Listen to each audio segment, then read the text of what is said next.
Hello everyone, আসসালামু আলাইকুম। আমি শারমিন লিয়া, ইউকে কোচের পক্ষ থেকে সবাইকে জানাই শুভেচ্ছা ও অভিনন্দন। আজ এসেছি দশম শ্রেণীর নবম অধ্যায় রায়মিলের পর্ব 4 নিয়ে।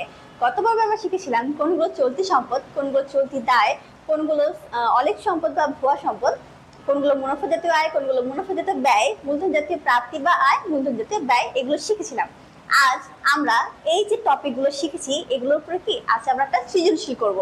সমৃদ্ধ ক্রয়ের পরিমাণটা কিভাবে প্রারম্ভিক উৎপন্ন বসিয়ে তারপরে কি করতে হবে, আমাদের কি নিট ক্রয় যোগ করতে হবে। নিট ক্রয় কি কি আছে? নিট ক্রয় আছে আমাদের ক্রয় এবং বই ফেরত, অথবা কি বই ফেরতের অপর নাম কি ক্রয় ফেরত। তাহলে ক্রয়ের সাথে বই ফেরত বাদ দিয়ে যেটা থাকবে সেটা আমরা প্রারম্ভিক মজুত পণ্যের সাথে যোগ করে দিব। সেটা কি করব, আমরা প্রারম্ভিক মজুত পণ্যের সাথে যোগ করে দিব এবং যোগ করার পর এটা আমরা কি করব, সমাপনী মজুত পণ্যের সাথে বাদ দিব। সমাপনী মজুত পণ্যের সাথে বাদ দিলে কি হবে, এটা আমাদের রেজাল্ট বের হবে যে সমৃদ্ধ ক্রয়ের পরিমাণ কত। প্রিয় শিক্ষার্থী, এতক্ষণ আমরা ক নাম্বার শিখলাম যে সমৃদ্ধ ক্রয়ের পরিমাণ কিভাবে বের করতে হয়। এখন আমরা শিখব যে কিভাবে রামিল প্রস্তুত করতে হবে। তাহলে চলো শিক্ষার্থীরা, এখানে দেওয়া আছে দোয়েল এন্টারপ্রাইজের রামিল প্রস্তুত করো। আমি তোমাদের জন্য আগে থেকে করে রেখেছি, দেখো দোয়েল এন্টারপ্রাইজের রামিল ডিসেম্বর 31, 2017 এইভাবে প্রথমে লিখে তারপরে হচ্ছে আমাদের কি করতে হবে, ক্রমিক নং, হিসাবের নাম, খতিয়ান পৃষ্ঠা, ডেবিট টাকা ও ক্রেডিট টাকা 5টি ঘরে কি আমাদের এই রামিলটা কি হিসাব করতে হবে। তাহলে দেখো প্রথমে কি আছে, মূলধন আছে ক্রেডিট দিকে 1,90,000 টাকা। তারপরে কি আছে, নগদ তহবিল। নগদ তহবিল কত, 1,54,000 টাকা। শিক্ষার্থীরা, গত ক্লাসে আমরা শিখেছিলাম যে নগদ তহবিলে যদি কোনো তারিখ দেওয়া থাকে অথবা প্রারম্ভিক কথাটা থাকে তাহলে কি সেক্ষেত্রে আমাদের কি নগদ তহবিল রামিলে আসবে না। যদি এই নগদ তহবিলের পাশে 1,1,17 এরকম লেখা থাকতো তাহলে কি এই এন্ট্রিটা আমাদের কি রামিলে আসতো না। যেহেতু এখানে কোনো তারিখ দেওয়া নাই তার মানে কি এটা আমাদের সম্পদ, এটা কি রামিলের ডেবিট দিকে বসবে। কত টাকা, 1,54,000 টাকা। এরপর কি বিক্রয়। বিক্রয় হচ্ছে কি আমাদের আয় অথবা লাভ, এটা কোথায় বসে, ক্রেডিট দিয়ে কত, 4,67,000। এরপরে উত্তোলন। উত্তোলন কি করে, মালিকানা সত্ত্বকে হ্রাস করে। তাহলে উত্তোলন কোথায় বসবে, ডেবিট দিকে বসবে। এটা কি কত টাকা, 15,300 টাকা। এরপর আছে বহিঃফেরত। শিক্ষার্থীরা, একটু আগে আমরা শিখেছি যে বহিঃফেরত মানে হচ্ছে ক্রয় ফেরত। বহিঃফেরত মানে কি, বহিঃফেরত মানে হচ্ছে বহিঃফেরত মানে হচ্ছে ক্রয় ফেরত। তাহলে এই বহিঃফেরত অথবা ক্রয় ফেরত কোথায় বসবে, ক্রেডিট দিকে বসবে। কত টাকা, 3,500 টাকা। এরপর আছে অগ্রিম প্রাপ্ত বাড়ি ভাড়া। শিক্ষার্থীরা, গত ক্লাসে আমরা শিখেছিলাম যে অগ্রিম আয়গুলো কোথায় বসবে, ক্রেডিট দিকে বসবে। তাহলে এখানে অগ্রিম আয় কোনটা, এই যে অগ্রিম প্রাপ্ত বাড়ি ভাড়া, এটাই হচ্ছে কি আমাদের অগ্রিম আয়। এটা কোথায় বসবে, ক্রেডিট দিকে। কত টাকা, 8,000 টাকা। অগ্রিম বিমাটা কোথায় বসবে, ডেবিট দিকে বসবে। কত, 9,500 টাকা। এরপরে কি আছে, প্রারম্ভিক মজুত পণ্য। এটা কি আমাদের ব্যয় অথবা খরচ, এটা কোথায় বসবে, ডেবিট দিয়ে। কত টাকা, 30,000 টাকা। এরপরে দেখো আন্তঃফেরত। কিছুক্ষণ আগে আমরা এটাও জেনেছিলাম যে আন্তঃফেরত মানে কি, আন্তঃফেরত মানে হচ্ছে বিক্রয় ফেরত। তাহলে এটা কোথায় বসবে, এটা রামিলের ডেবিট দিকে বসবে। কত টাকা, 11,000 টাকা। এরপর কি বন্ধকি ঋণ। এটা কি আমাদের একটা দায়, তাহলে এটা কোথায় বসবে, ক্রেডিট দিকে। কত, 1,00,000 টাকা।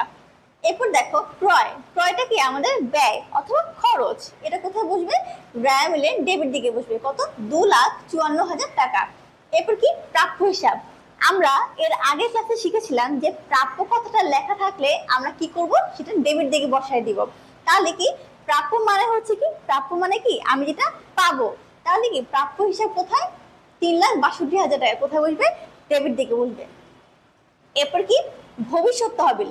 শিক্ষার্থীরা, তোমাদের মনে আছে কিনা দেখো, ভবিষ্যৎ তহবিল আমি তোমাদেরকে বলেছিলাম যে নগদ তহবিল যেমন তারিখ থাকলে এবং প্রারম্ভিক থাকলে রামিলে আসবে না, ঠিক তেমনি একটা ব্যতিক্রম আছে। আমাদের নগদ তহবিল কি আমাদের সম্পদ, এটা কোথায় বসে, ডেবিট দিকে বসে। ডেবিট দিকে বসে। কিন্তু এই নগদ তহবিল ব্যতীত যদি ভবিষ্যৎ তহবিল, তারপর হচ্ছে ত্রাণ তহবিল, কল্যাণ তহবিল, এই জাতীয় তহবিল যদি থাকে তাহলে সেক্ষেত্রে আমরা কি করব, ক্রেডিট দিকে বসাবো। তাহলে শিক্ষার্থীরা দেখো এখানে কি আছে, ভবিষ্যৎ তহবিল আছে। তাহলে ভবিষ্যৎ তহবিলটা আমরা কোথায় দিব, ক্রেডিট দিকে বসাবো। ক্রেডিট দিকে কত টাকা আছে, 60,000 টাকা আছে। তারপরে কি আছে এখানে, তারপর আছে আয়কর। আয়করটা কোথায় হবে, 9,200 টাকা, ডেবিট দিকে বসবে। এরপর কি আছে বিলম্বিত বিজ্ঞাপন। বিলম্বিত বিজ্ঞাপন কত টাকা? 25,000 টাকা। এটা ডেবিট দিকে বসবে। এবং প্রদেয় হিসাব, শিক্ষার্থীরা আমরা শিখেছিলাম যে প্রদেয় কথাটা যদি লেখা থাকে, যদি র্যামেলে কোনো এন্ট্রি প্রদেয় কথাটি লেখা থাকে তাহলে কি আমরা সেটা ক্রেডিট দিকে বসাবো। তাহলে প্রদেয় হিসাব কোথায় বসবে? 41,500 টাকা ক্রেডিট দিকে। তাহলে এই ডেবিট এবং ক্রেডিট সমন্বয়ে আমরা কি করলাম? সাজিয়ে গুছিয়ে লিখলাম। এই ক্রেডিট এবং জিআরকে আমরা ডেবিট এবং ক্রেডিট টাকাকে সাজিয়ে গুছিয়ে লিখিয়ে যোগফল বের করলাম। কত টাকা বের হচ্ছে? 8,70,000 টাকা দুটো কি সমান এসেছে। আর যদি দুটা সমান না হতো, দুই ডেবিট টাকা এবং ক্রেডিট টাকা যদি সমান না হতো, যদি দুইটা ঘরের যে কোনো একটাতে যদি কম বেশি হতো, তখন কি আসতো? অনিশ্চিত হিসাব আসতো। আমরা গত ক্লাসে শিখেছিলাম যে মালিকানা সত্ত্বের কয়টি উপাদান? 4টি উপাদান। কি কি? মূলধন, উত্তোলন, আয় ও ব্যয়।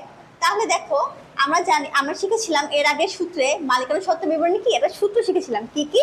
সেটা হচ্ছে মূলধনের সাথে প্রথমত মুনাফা জাতীয় আয় যোগ করতে হবে, এরপরে কি করতে হবে? মুনাফা জাতীয় ব্যয় বাদ দিতে হবে এবং উত্তোলন কি বাদ দিতে হবে। তাহলে দেখো মূলধন আমরা এখানে দিয়েছি যে মূলধন কত টাকা আছে? 1,90,000 টাকা আছে। তারপর আছে কি? মুনাফা জাতীয় আয়। মুনাফা জাতীয় আয়ের মধ্যে কি আছে?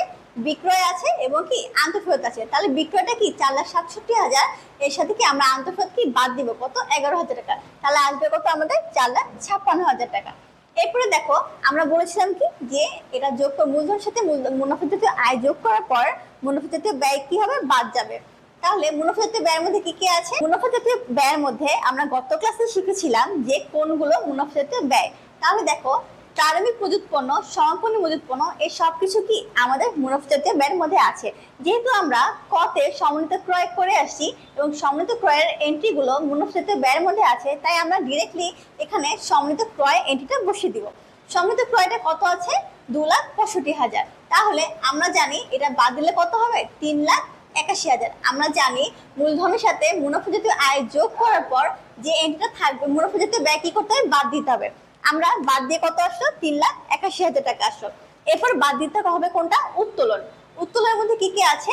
নগদ উত্তোলন আছে কত? 15,500 টাকা এবং কি আয়কর দেয়া আছে 9,200 টাকা। তাহলে হচ্ছে আমরা এই দুটো কি করব? যোগ করব। নগদ উত্তোলন আমরা যোগ করে এখানে বসিয়ে দিয়ে কি এটা বাদ দিব। বাদ দিলে কত টাকা হবে?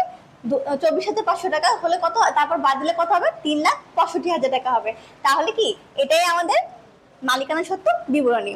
তাহলে শিক্ষার্থীরা আজ আমরা একটা সৃজনশীল করে বুঝলাম যে আমরা এর আগে গত ক্লাসে যে সূত্রগুলো এবং এন্ট্রিগুলো সম্পর্কে জানলাম, যে কোনগুলো ডেবিট দিকে, কোনগুলো ক্রেডিট দিকে, এবং কোনগুলো চলতি সম্পদ, চলতি দায়, স্থায়ী সম্পদ, দীর্ঘমেয়াদী দায়, অলিক বা ভুয়া সম্পদ, মুনাফা জাতীয় আয়, মুনাফা জাতীয় ব্যয়, মূলধন জাতীয় আয়, মূলধন জাতীয় ব্যয়, কোনগুলো আমরা জানতে পেলাম।